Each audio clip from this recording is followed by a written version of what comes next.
Hi everyone! Welcome to today's presentation. Pag-uusapan natin ang current state ng Philippine real estate market para sa second quarter ng 2025.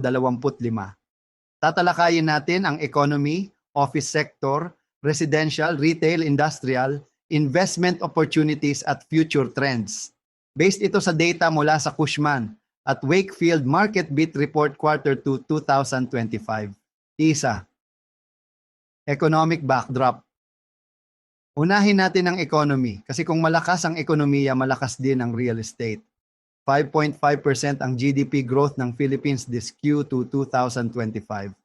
Bumaba ang inflation to 1.37% at naging 0.9% pa noong July. Dahil stable ang prices, tumaas ang household spending ng 5.5%.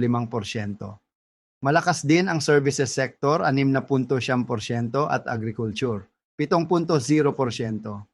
Ibig sabihin, stable ang economy at magandang signal ito sa mga investors at developers. Pangalawa, office market. Lipatan naman tayo sa office sector. Sa major CBDs tulad ng Makati, BGC at Ortigas, umakyat ng 0.5% ang rental rates to 1,118 pesos per square meter per month. Bumaba ang vacancy rate to 10.5%, meaning mas maraming businesses ang nagbabalik sa offices. Rental yields steady at 6.93% at may 44,000 square meters net absorption of office spaces. Pero sa fringe or secondary CBDs, iba ang story. Bumaba ang rent by 1.8% at umakyat ang vacancy rate to 23.4% dahil sa oversupply. Takeaway, strong pa rin ang demand sa prime CBDs pero kailangan ng innovation sa fringe areas. 3. Residential, retail, and hospitality residential market. Mataas pa rin ang demand for condos in Metro Manila at house and lot sa Cavite at Laguna. Young professionals at mid-income families ang main buyers. Retail sector, stable ang consumer spending.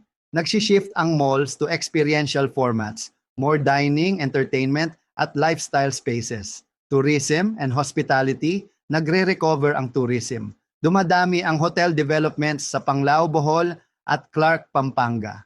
4. Industrial and logistics. Isa sa pinaka-exciting sectors ngayon is industrial real estate. Dahil sa growth ng e-commerce at logistics, mataas ang demand for warehouses, logistics hubs, at cold storage. Hot areas include Central Luzon, Batangas, at Cebu. Good news for investors, long-term leases, and steady income ang hatid ng industrial properties. 5. Investment opportunities. Bakit confident ang investors? Nag-cut ang Bangko Sentral ng Pilipinas ng 25 basis points sa interest rates. Forecast ng inflation for 2025 is around 1.6% lang. Top investment picks, logistics and industrial facilities, green certified office buildings, mixed-use developments, regional hubs like Cebu, Clark, and Davao, hindi na lang Metro Manila. Lumilipat na ang investors sa secondary cities for lower costs and high growth potential. 6 na emerging trends. May 3 main trends shaping the future of Philippine real estate. 1. Decentralized growth.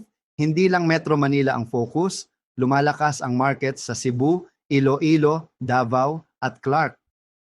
2. Sustainability and green buildings. Patok ang eco-friendly, energy-efficient, and disaster-resilient buildings. Companies want to meet ESG and sustainability goals. 3. Hybrid work and flexible offices. Hindi na full-time on-site. Companies are choosing smaller pero wellness-focused and collaborative office spaces. 7. Conclusion. Closing resilient ang Philippine real estate market supported by strong economic growth and investor confidence. Best opportunities are in prime offices, logistics, suburban housing, at regional developments. The future is driven by sustainability, decentralization, at hybrid work models. Maraming salamat sa pakikinig.